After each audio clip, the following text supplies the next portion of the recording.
Good morning, good afternoon, and good day wherever you may be joining us from. Welcome to another edition of the Digital Download, the longest running weekly business talk show on LinkedIn Live, now globally syndicated on TuneIn Radio through IBGR, the world's #1 business talk, news, and strategy radio network.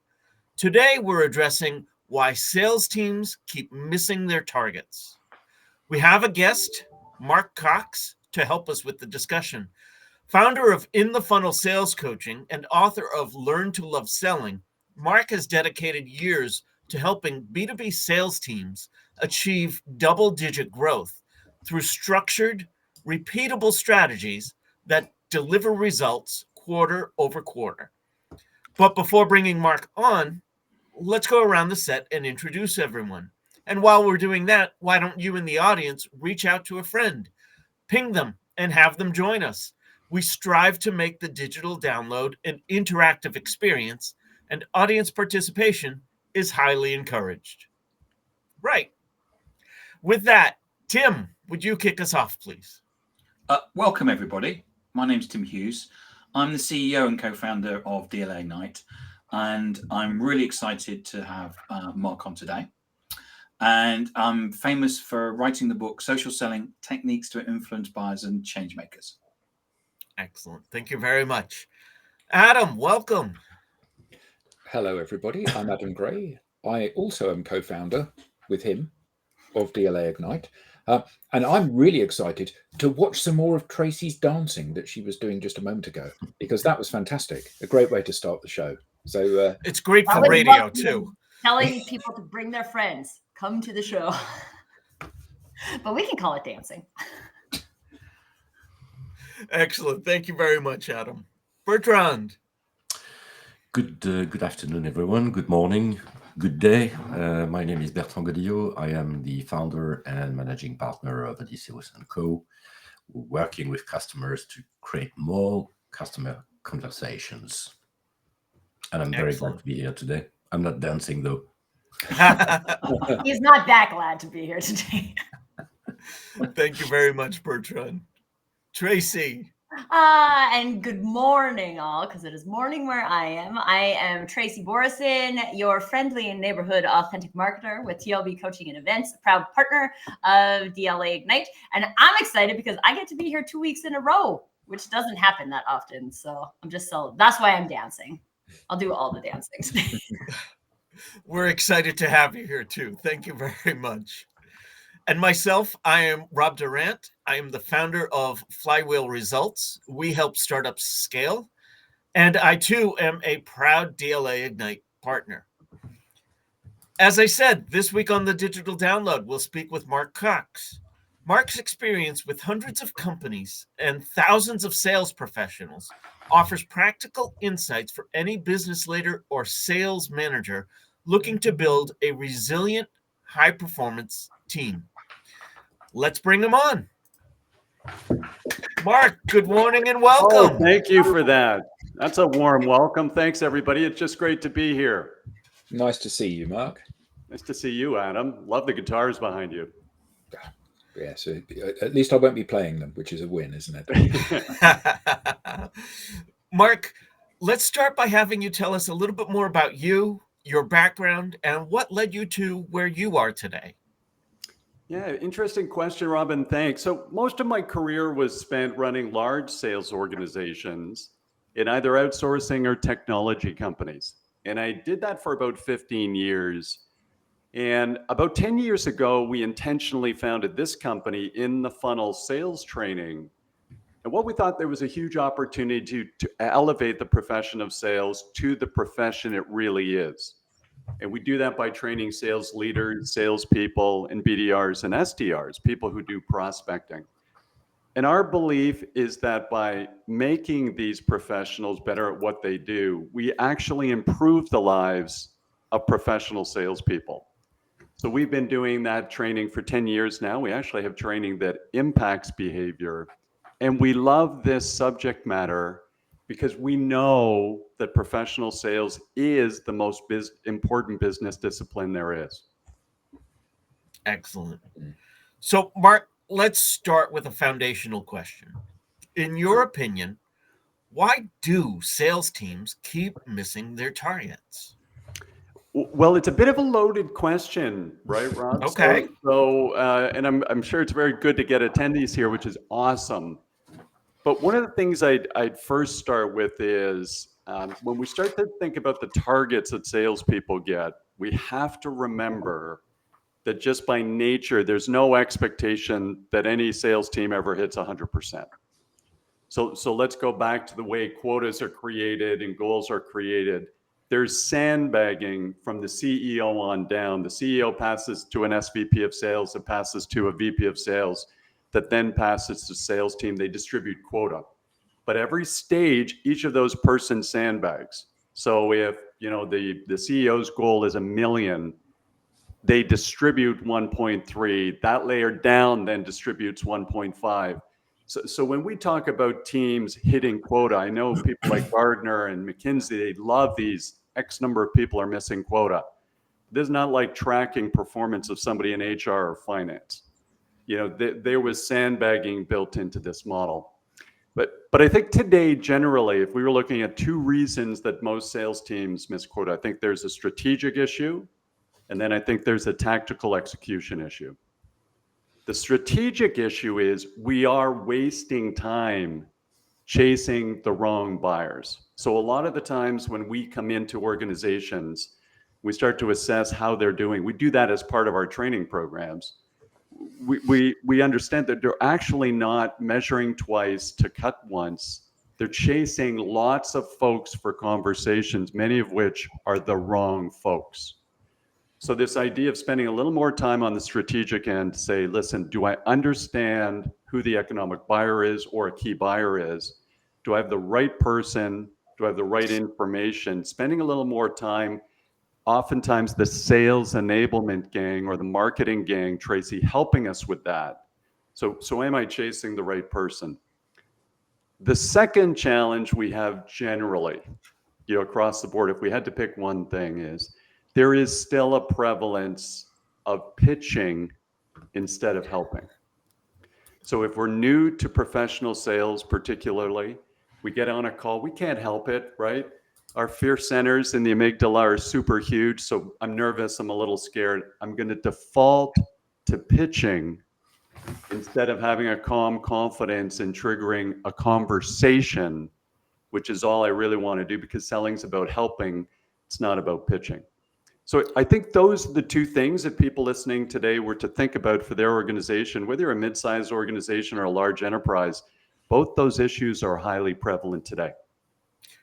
I knew we were going to get along, Mark.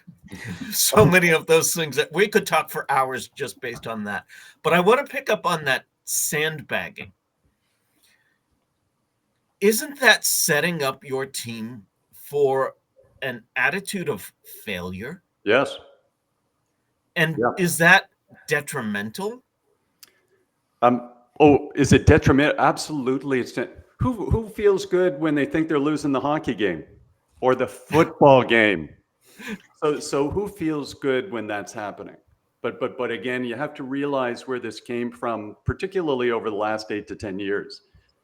Venture cap, we were talking about SaaS companies before we joined this morning. Venture capital throw tons of money into mid-sized organizations that are looking to scale out of the messy middle into a large enterprise. They want to see that money spent on sales and marketing. Okay, so they want to see it in there. And so they're giving huge goals. They want to triple revenue. They're looking for exits. They don't really care about the impact on the 30 new BDRs they just hired, right? I won't name it here, but even a very large top 10 enterprise software organization today does group interviews for BDRs and SDRs. They hire 30. They're going to have 13 left after 3 weeks. They don't care. So what we really care about is the psychological impact on the self-esteem of that BDR who just got hired out of college or university. Can't wait to tell their friends and family, I got hired by a top 10 technology company, and 4 weeks later, they have no job. So I think we're getting very lazy about training salespeople, about hiring the right salespeople. We bring, huge BDR and SDR farms into organizations, set crazy goals. And if the vast majority of the sales team doesn't meet it, but 3 or 4 can carry us to quota, the VP of sales or sales leader feels like they won. And by the way, I have a lot of love for that VP of sales or sales leader because they're only lasting 18 months in the jobs they're in right now. So the whole model's kind of broken. I think we're set up for this nice common sense revolution in professional sales. But I'd much rather have realistic goals that we can beat because everybody on the team feels 2 inches taller and I feel like I've got a wonderful head of hair. And it's far easier to recruit people into an organization, the kind of people we want, when we give them attainable goals and people beat their goals and they surpass their target incomes instead of being 2/3 of what their target income is.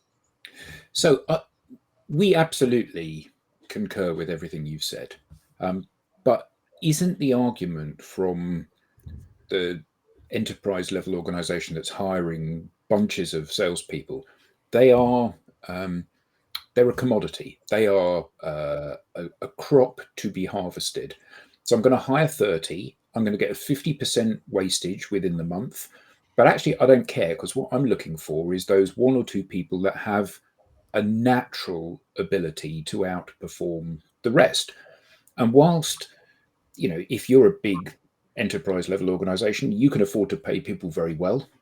And they know that if they're being paid 20% above the industry average, then they're going to be getting a rough time and someone is going to be riding them quite hard. So that's kind of potentially their expectation. And this is very much a sink or swim.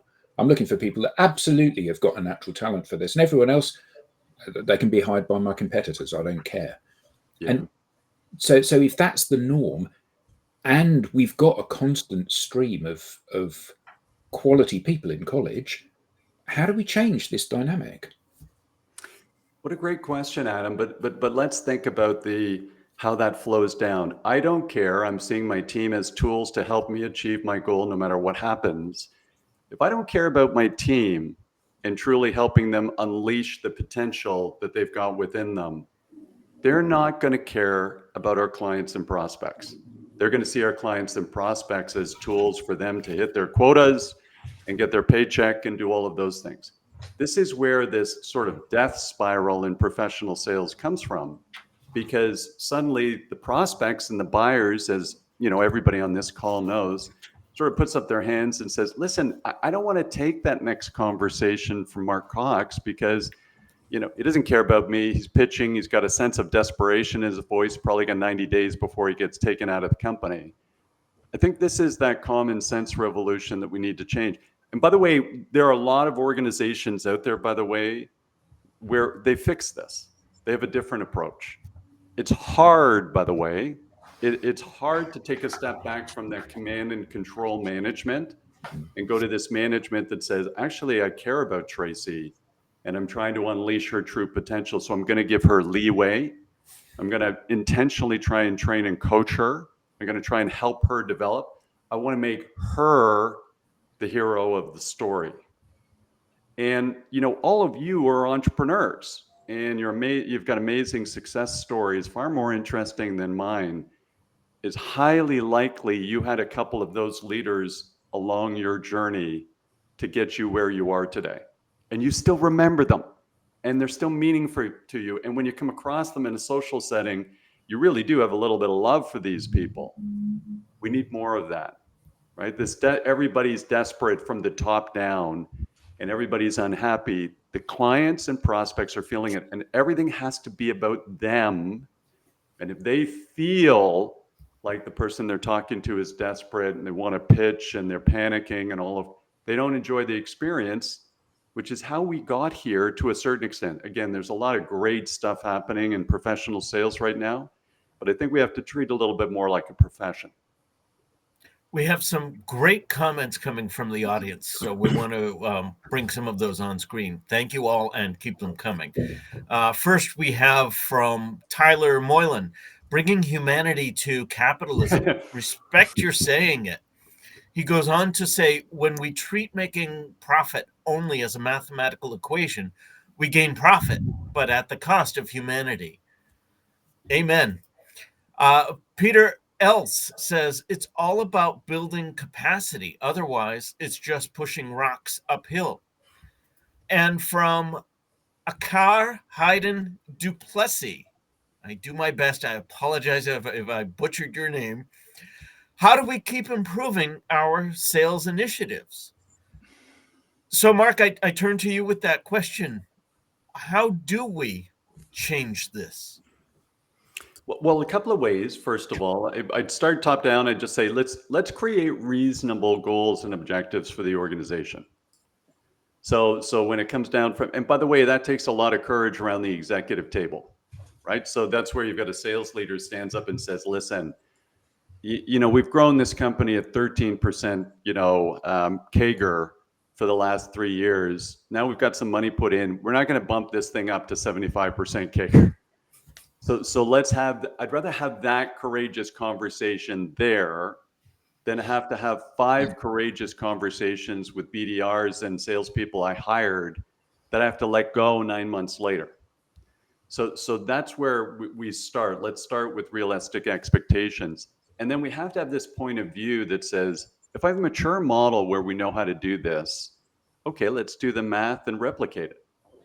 But if I'm in a mid-sized organization where we haven't grown and we still don't have perfect product market fit, I think we have to have the second courageous conversation that says it takes 6 to 18 months for somebody to ramp up in an enterprise sale. Are we going to give them that time? Or are we going to just keep churning? Tim's laughing because he and I have been with large enterprise software companies where the legal teams, have a graveyard of desk plates, in their office, and they're joking about how many people have come in and gone. So I think you have to have this sort of reasonable assessment. Okay, this is what it takes to ramp up. And gang, I will drink our own champagne. As part of our training initiatives, particularly with mid-sized companies, we have these conversations with CEOs because we get in, we do a little due diligence and consulting with them to make sure the training's going to resonate for their team. And that's where we'll have, as a third party coming in, we have a little more chutzpah to tell the truth because we're not worried about a job. So we can let somebody know that if you don't have a history, of 100% growth, it's not going to trigger overnight. If you haven't been booking, 5 meetings a week, 7 meetings a week, because you're not leveraging the DLA Ignite social selling model, we're not going to get 6 different BDRs ramped up in 30 days where they're all doing it flawlessly. I think we just have to give people a little bit of time for that growth and a little more patience in professional sales, because I think if we have that patience, then I think our clients and prospects are going to feel it, that we're not trying to pitch or control or hit a quarterly number, but we're actually trying to help. So Mark, let me just pick up on the VCs, because you said it's the source, basically. It is. The expectations is what is driving most of the disaster later on. So do you see changes in this? In other words, do we have VCs that start to think differently? So Bertrand, maybe two comments. So first of all, you said, hey, driving the disaster. I will call out again, I actually don't think our profession's in a disaster right now. I think it makes for better news and conferences and research papers from big names. But I actually think we're doing amazing things. I think people in professional sales, we're the engine driving business. And I think we're doing really, really amazing things. And according to Frank Cespedes, who's one of Harvard's top people in professional sales today, he's been doing it for 30 years. He was on the front end. In his book, Sales Management That Works, if you graduate college or university today, you have a 1 in 2 chance of being in a professional sales job at some point in time in your career. So the profession's expanding. I think a lot of great things are happening. I think many people understand our profession's about being, really, it's management consulting. in, at an enterprise sale level rather than pitching and cajoling. But do I see things changing? I would say, again, I don't have the data, Bertrand, but we've all seen what happened to SaaS in the last 3 years. So this idea of chasing the rule of 30, the rule of 40, grow at any cost, we're not making money, that changed overnight, and then they ended up dropping lots of people. So I think maybe there's a bit of a common sense, idea coming around there, where you have to go to these almost entrepreneurial fundamentals that say you grow a business by adding value to clients. And so you're not scaling as fast as you can at any cost. We want to properly grow and actually add value, and then we can build long-term value into the business that way. I think a lot of leaders were chasing the SaaS exit, but one thing I think people have realized is it was exciting to be on those journeys with those companies, but gang, 3 people in those exits do well. So you got a 75-person SaaS organization. And by the way, God bless them. Entrepreneurs are amazing. They take all the risk. They've got the stories of running the business on their credit card. But 3 people exit well. Right? So it's not the model that works for the whole organization. We got to figure out the model that works for the whole organization, for the sales team. And so I do see things, Bertrand, moving in the right direction because the market has this way of correcting. All right. Great question, though. Mark, I have a question. You talked earlier about the strategic challenges and the tactical challenges and how the strategic is really tied into chasing the wrong buyers. In my experience from a marketing point of view, very often the sales team will offload that completely to marketing and be like, marketing, you figure out who our key buyers are, and then we'll just use your personas and we'll go find people. Do you feel like that's a productive way to identify key buyers, or do you see it as in sales and marketing have to work together in order to figure this out? Well, you know what, Tracy, it's hard for me not to answer the latter, the way you teed that question up, and I don't want to mess with you. So I'm going to be totally honest. I've already figured out how this works, and I'm probably most afraid of you. It's the pink headphones. They're super intimidating. The pink headphones, but so I really think, I do, joking aside, Tracy, I think there's this real opportunity for sales and marketing to work more closely together and to make sure that the KPIs are more closely aligned. And so, in fairness, I think I have to look in the mirror first. We've done 100 episodes of the Selling Well podcast, and Tim's been on it, and all these great people have been on it. And it's only recently that we actually had a marketing expert on. So I think maybe I'm part of the problem where it's, hey, how could we have 100 conversations and not find a marketing expert like yourself for the podcast? But it was Matt Hines. He's a good guy. And we had this great conversation about, trying to align the KPIs between sales and marketing so that there's going to be a natural tendency, which I think, or tension, which I think is always good at an executive team level to a certain extent, as long as it's healthy. But you want to get away from, hey, we got you a lead.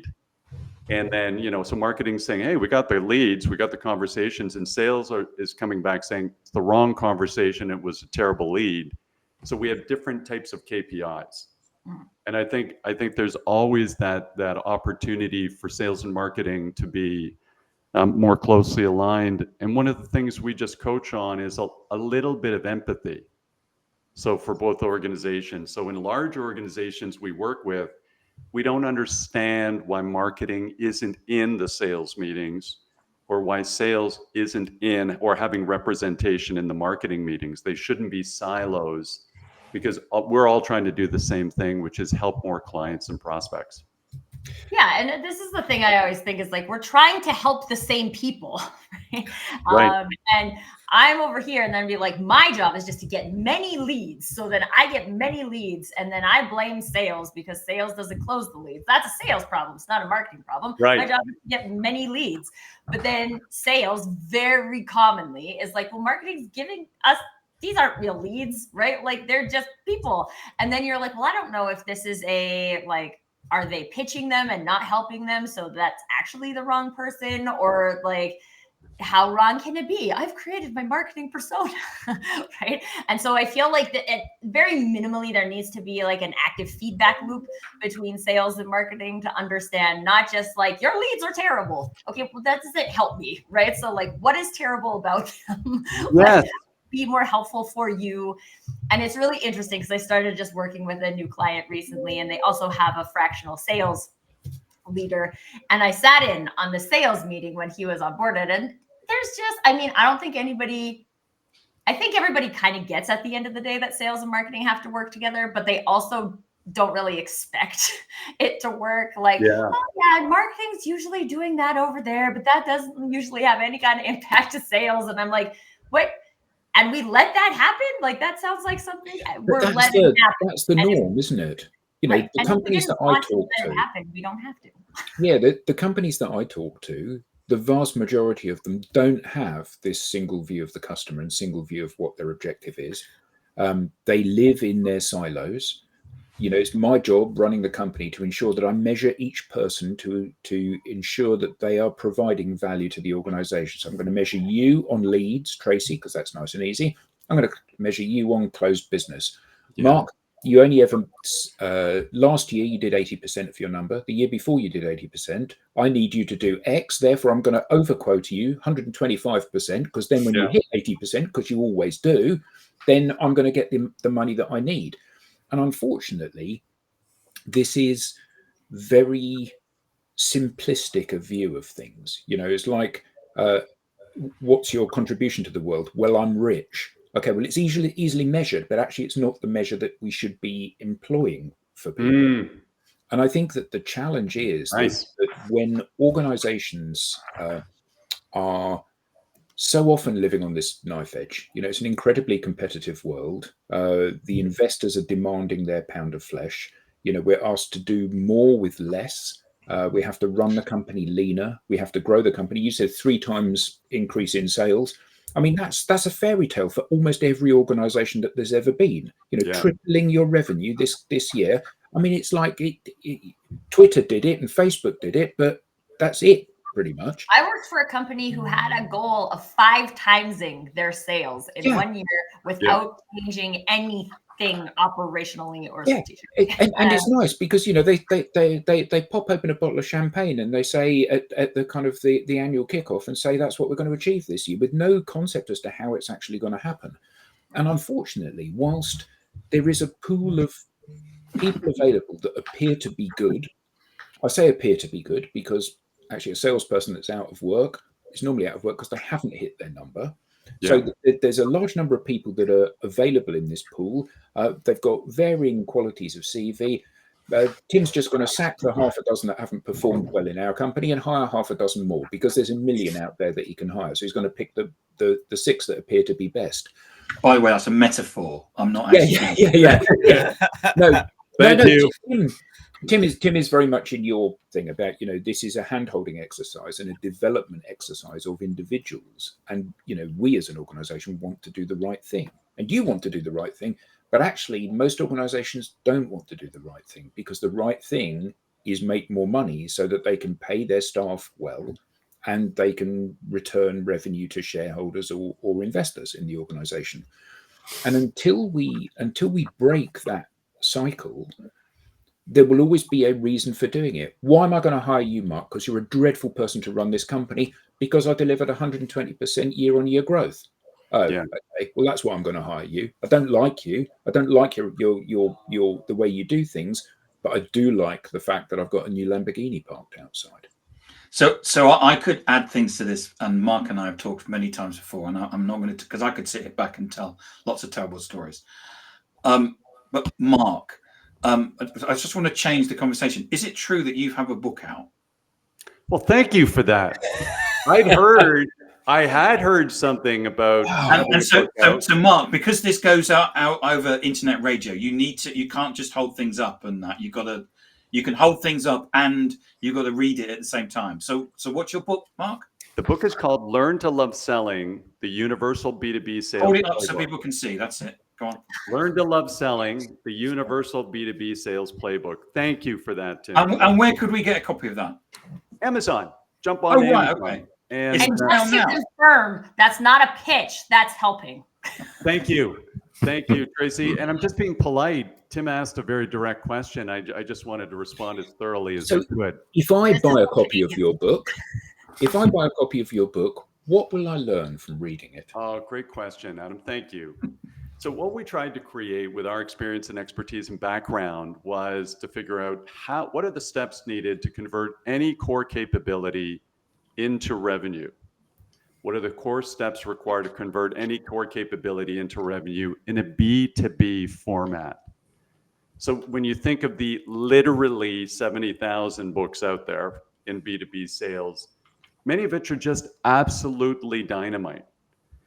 We hadn't found one that says, okay, no matter what I'm dealing with, mid-sized organization with a product market fit that I'm trying to replicate, or a large enterprise where I've taken over a territory and I'm trying to step in and figure out what do I need to do to be successful. We tried to create the framework for that. And that's fundamentally what we've developed over the last, I guess, 20 years that I've been doing this. And we've captured it in the book. So that's what you'll get from reading the book, Adam. You'll figure out the steps that you need to take to get both strategic and then tactical to execute on just converting any core business capability into revenue. And Tyler Molan has basically asked a question. Don't know if you can bring that up, Rob, which is there an audio book? There is. Thank you, Tyler. There's not an audio book yet. It's coming. So a little bit of a fun story. So with AI today, we all got to be talking about that. We did convert the book into an audiobook with AI, and when they gave me the first chapter, I was shocked at how good it was. I couldn't tell the difference. All they did was load some podcasts for us up and then load the chapter of the book. But there's some idiosyncrasies in it because of the way I write. And now there's a new AI tool that will take your book and convert it so it is better to be used by another AI tool that will make the audiobook, and we're going to do that. So it's coming in the next 30 days. But Tim, as you know, this will save me 2 or 3 days of recording, in a studio. I want to come back to that book as well as something that you said earlier. But first, I want to address some great comments that we've had. We've got a comment from YouTube. D. Bowden says sales, marketing, and accounts receivable need to be connected. The sale is not complete until the money is in the bank. Amen to that. Lindsay Sheldrake says alignment starts at the top. Silos hinder more than help. Empower your people to work together towards shared objectives. Mm-hmm. And a LinkedIn user shares with us, it has to be a continuum. Creating distinct compartments creates breakpoints and creates false KPI chasing outcomes. Absolutely. So, Mark, earlier you made reference to Frank Cespedes' book, and I believe what I heard you said was, and I'm paraphrasing, at this point, half of the people who graduate college find themselves in a sales role at some point in their career. Yes. And your book, Learn to Love Selling, I would infer from that title that there are people who don't love selling. Who could possibly not love selling? Is there anyone in the audience who would self-identify as not loving selling today? Yeah, that's right. That would be interesting to hear. Man, I hope the whole premise isn't wrong. We may have to revisit that. Well, I will share with you, Mark. I was a reluctant seller. Well, I will also share with you that most of the people I know who have found themselves performing in a sales scenario, and especially because my background is marketing, I feel like marketers are like, no, I'm a marketer. I'm not in sales. Yeah. But we actually do a lot of selling, folks. Well, you know what? They're both great comments. Tracy, think about that. I'm not in sales. I'm in marketing. We get a lot with client success teams. We also do work with client success teams. We get a lot of those folks saying, listen, I'm not in sales. I just build relationships and help customers. And so we go, guys, this is, this is not Glenn Gary, Glenn Ross, okay? Gil from The Simpsons was not an accurate depiction of what actually happens in B2B sales. So that's all it is. But sometimes, again, there's still that stereotype. And what I should mention is Frank's book didn't mention anything about people leaving college and university and wanting to end up in sales. They said they're going to end up in sales, that 1 and 2 will end up in sales in a professional sales job. The analogy I make, team, and we've all been there, right? You look at Adam's background, he's got guitars on the wall, he's obviously a musician. My money's on he's a pretty good one. There's a joy. You've lost. Yeah, sorry. There's a joy to mastery, right? Dan Pink's book, Drive, the 3 things that drive people. There's a joy to mastery. So when you actually know what you're doing and you don't feel you're out of control, and I'm picking up the call and I have no control over what happens in this conversation, if I actually have a game plan and I know what I'm doing, and I actually have the right intent, which is to help someone and make a deposit before I ask for a withdrawal, I'll actually like it more. And that positivity and that energy, because I've got good intent, comes across. Same thing in any sport you take up as an adult. It's not a lot of fun at the beginning where you're terrible. Tracy and I think everybody on this Zoom call should learn to play hockey, because why wouldn't you? How can you live a life without being on skates or try and catch a puck going 70 miles an hour? I don't understand why anybody wouldn't want to do that. And Mark is the goalie. I am the goalie. He's the ice hockey goalie. Yes, and also, that explains so much. Hockey, so we should probably just clarify that. He's got a puck flying at him at 70 miles an hour. Yes, but it's the metric system there, so it's completely different. Very hard. That's right. And then it hits you. So and usually in places you don't want to get hit, but it's more fun, and I haven't attained that in hockey, believe me. But it's more fun if you've got some sort of sense of mastery or some sort of some sense of control, and that's where the learn to love it is. We've just come across, whether it's mid-sized organizations and all of these people, Tracy, who default to what you just said. Hey, I'm in marketing, I'm not in sales. It's like, oh my gosh, that's a nightmare.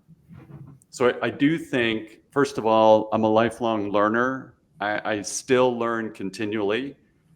We had the pleasure of bringing DLA Ignite into one of our 2 clients, and I had Adam and Tim just do an amazing job, and I was learning the whole time. And frankly, when you're curious and you learn things, you get a dopamine hit. So we like learning, but sometimes we have to trigger that again, that growth orientation. Sometimes we have it in one stage of our life, like we're really watching lots of YouTube videos to learn how to cook or to do woodworking or to do carpentry, but we think professionally whatever skills we have are fixed. So I think we can all get a little more control, and everybody listening to this, start reading, listen to great podcasts like this one. And there's so much good material out there. And the only caution I have is, look at the source for these things. I reference Frank Cespedes from Harvard because he's written 9 books. One of them's called Aligning Strategy in Sales, one of the best books I've ever read, period. And so just make sure that you're not catching a quick internet platitude that said, hey, I was successful because I shouted at a customer and they responded. Like, it's literally that insane, some of the things you pick up. So you have to look at the source. It doesn't have to be us. But I do believe that if you learn how to do this, it just becomes a joy, because I think smart people are intellectually curious and they want to learn about clients and prospects, and they actually love that conversation. I also think that you said about mastery, and you said about music and then sport and other stuff. And I think that one of the things that's often overlooked is practice as part of the mastery thing. Because, it doesn't matter whether or not you're practicing your sales pitch, or you're practicing your script, or you're practicing the technique of writing a blog post. or you're practicing the presentation. My guitar teacher said, you need to practice every part of the performance, even the performance. And it's so crucial that when I'm facing off against you in a helpful way rather than a combative way, but when I'm facing off against you, I'm confident enough that no matter which way the conversation goes, I can cope with that. And I think that I know that you guys do a lot of kind of like role playing and getting people to repeat things and rehearse and refine. So explore that a little bit. What would your advice be to somebody that is just starting on their journey to be interacting with people, and how should they practice? Yeah, great. So first, I love that, Adam. First of all, let's think about what we have to practice. And so there's some of those things in the book, like I need an answer to, who are you folks? What do you do? That's coming up in every conversation I have with anybody, anytime. Hey, we're good. We're already using somebody for this. Why should we have this conversation? So we call that the value proposition message, where you have to say, what do you do? How does what you do tie to a desired outcome of a client? And then what's unique and different about you given their options in the marketplace? But then I would go to folks, particularly if I'm new on board, Adam, and I'd go to people who know. I would ask, hey, Tim, how do you actually explain the value proposition of DLA Ignite? Hey, Rob, when a client comes back and says, hey, we're good, we don't need to work with anybody, we already have a supplier for this, what do you actually say to them to keep the conversation going? Hey, Tracy, what are the 3 really important things that our solution does for a client? What do we do for them and for their business? So I think I love role playing, Adam, professionally, sitting down and just trying it with a peer, because I'd like to have that conversation with a peer first or somebody else new before I get, on a call with a live prospect and panic.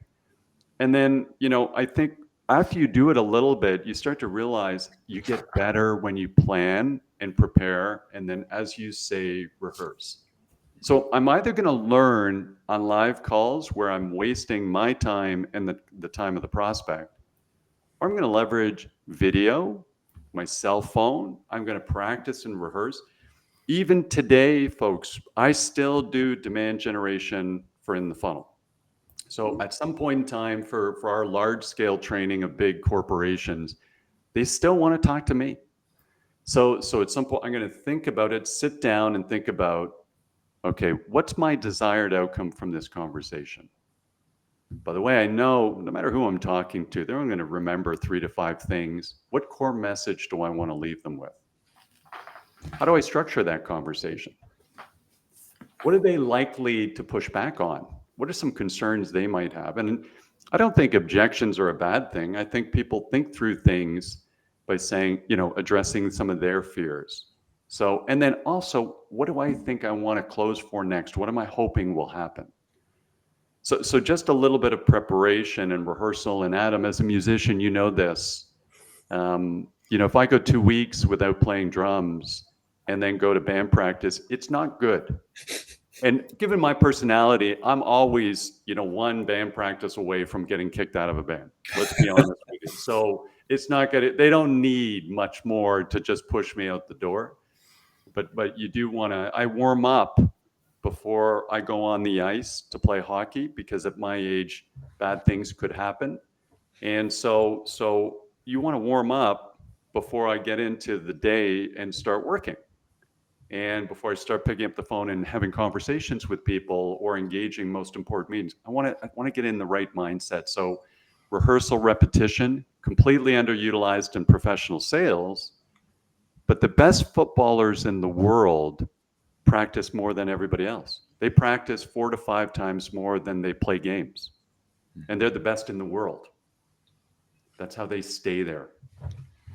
You said about when you're facing off against a customer and your exact words were, and you panic.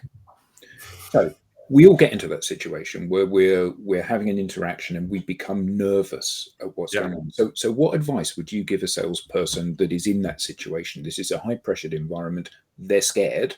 Yes. How can they hide that fear, or at least work with that fear to perform at their optimum. Amazing. Thanks, Adam.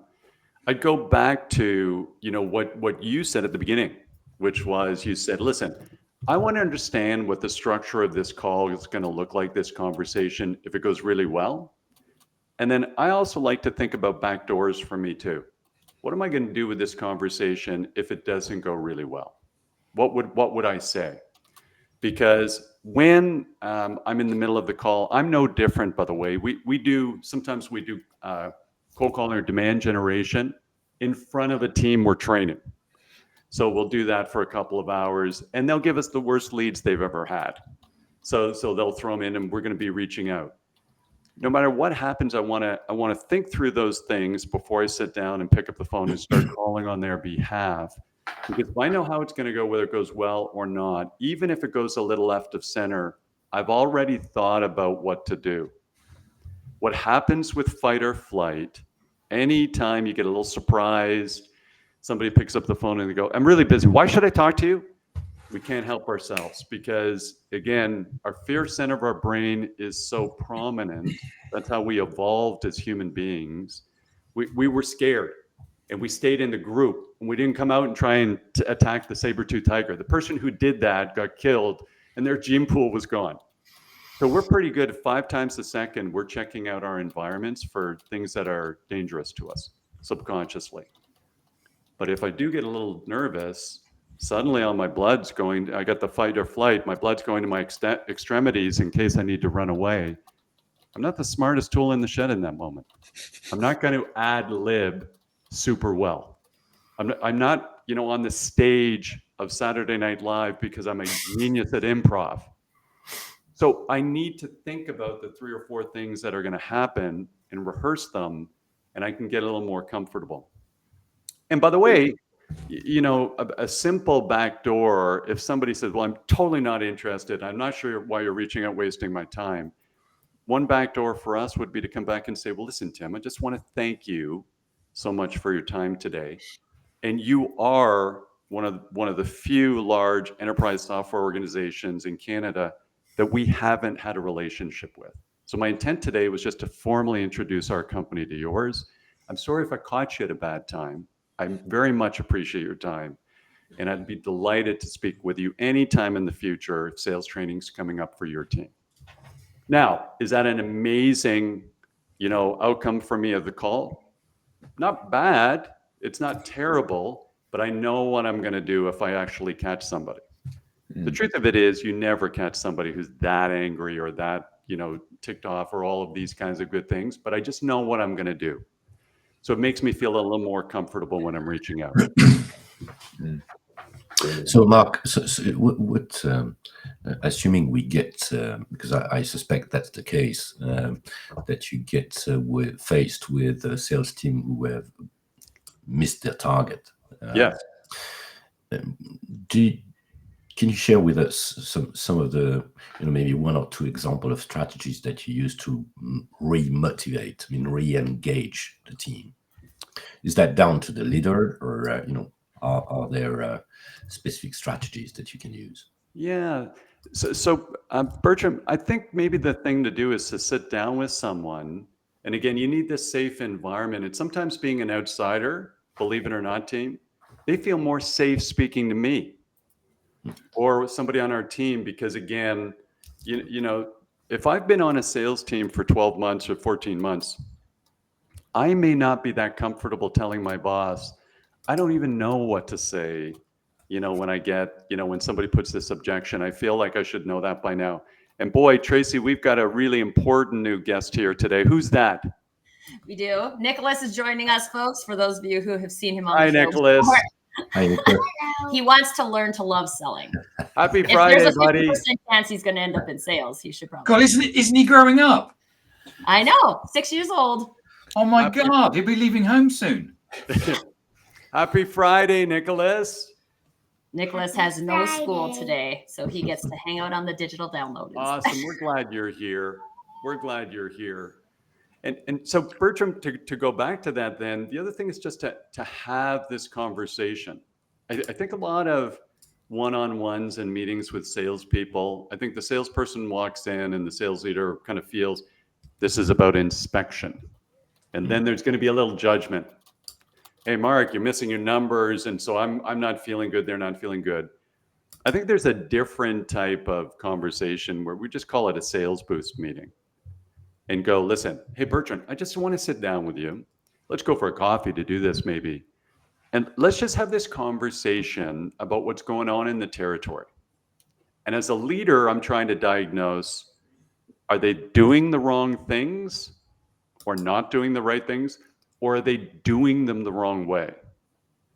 So what's going on? But I want to move away from, hey, I'm going to make that judgment based on what I saw in Salesforce.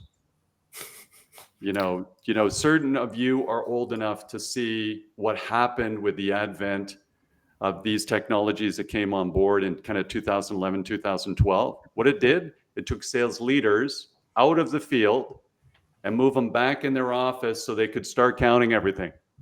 And now, man, I'm a genius. I'm just going to count. And then we started making like accountant sales leaders because they're so good at counting. So I'd really just want to have that conversation. And the basis for that conversation for me is always, I do want to know what's driving Rob. So I don't know if Rob cares what I know until he actually feels like until he knows that I care about him. So why is it Rob does this job? You know, how many Nicholases does Rob have? Okay. What does Rob want to do with his career? 5. Wow, Rob. Heavens to Betsy. Thanks for making the call today. I can't believe you got here. So really, I think it's, you know, from that leadership level, if it's not working, we have to have a reasonable conversation where the salesperson doesn't feel it's all judgment. And at some point in time, we roll up the sleeves and say, listen, my job here is to try and make you successful or help you be successful. They have to believe I want to do that. And then we can have this open conversation where they say, well, listen, Mark, I'm really getting stuck after the first conversation. Every conversation I have, you know, with the head of a wealth management organization, they absolutely have no interest in the CRM technology that we're selling. I don't know how to trigger, you know, interest. And they say, okay, great, let's talk about that. So are they doing the right things, or are they doing them the right way? And then ask them what they think is going on. But you need to understand what they're trying to get out of the role. We assume everybody wants to make more money. We assume everybody wants to move into management. Those are false assumptions. Okay. Mark, you're telling the sales leaders to care about something different. Right now, what they care about is their quota, their number, and so on. I'm reminded of the line from Into the Woods, where Prince Charming says, I was bred to be charming, not sincere. How about that? That's fantastic, by the way. Yeah, you know, Stephen M.R. Covey, Stephen Covey's son, took the Covey Institute, merged it with Franklin Planners. I think may have this wrong. I think he got a 65x return for shareholders when he did that. He took over his dad's company and blew it up. But he's written a great book called Trust and Inspire. And really the core theme is, hey, as a leader, our job is to unleash the potential of everybody on the team. It's not to use them as tools for us to get our goals and objectives. And one of the things to think about if you're in sales leadership today is, why are you there? You know, is it because you thought that was the next logical step up the chain, or do you actually enjoy seeing a team get better? There's a big difference between a good football player and a great coach. Those are not always the same. We've seen nothing but examples where the best football player could not go into coaching, but tried anyway. Right. So I think we need to just think about at a leadership level. I think that's kind of the X factor of B2B sales these days, is just making sure we have the right leadership. Rob, before you close, could you just bring up Dee's question? There's a question to you, Mark. Can you remind people what the title of your book is? Oh, thank you so much for that question, Dee. The title of the book is Learn to Love Selling, the Universal B2B Sales Playbook. Learn to Love Selling, the Universe, and it's available on Amazon. And Dee, thank you very much for giving me the opportunity to plug the book. I appreciate it, sir. Mark, this has been great. Where can people learn more? How can they get in touch with you? Thank you so much for that question, Rob. So the easiest thing to do is connect with me on LinkedIn. Connect with me on LinkedIn. So it's Mark Andrew Cox on LinkedIn. And the company is In the Funnel. So the website's inthefunnel.com. Team, I'm going to proactively bring up that if you have not read Social Selling by Tim Hughes, you should read it today. So we talk about this common sense revolution in B2B sales. I can say firmly, social selling works. The strategies in that book absolutely work. And when you're trying to figure out how do I trigger more conversations where I'm trying to help folks, the strategies and processes in social selling will absolutely help. And that's not just because I'm on this podcast. Check out my posts because I comment on this all the time. So there's some great stuff there as well. Rob and team, thank you so much for hosting me on the podcast. It's been a huge pleasure. Thank you, Mark. Thank you, Mark. We now have a newsletter. Don't miss an episode.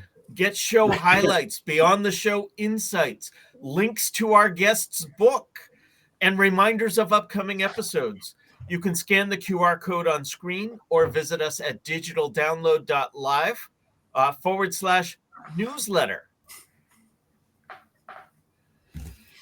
On behalf of the panelists, to our guest, and to our audience, thank you all for being a part of this week's Digital Download, and we'll see you all next time.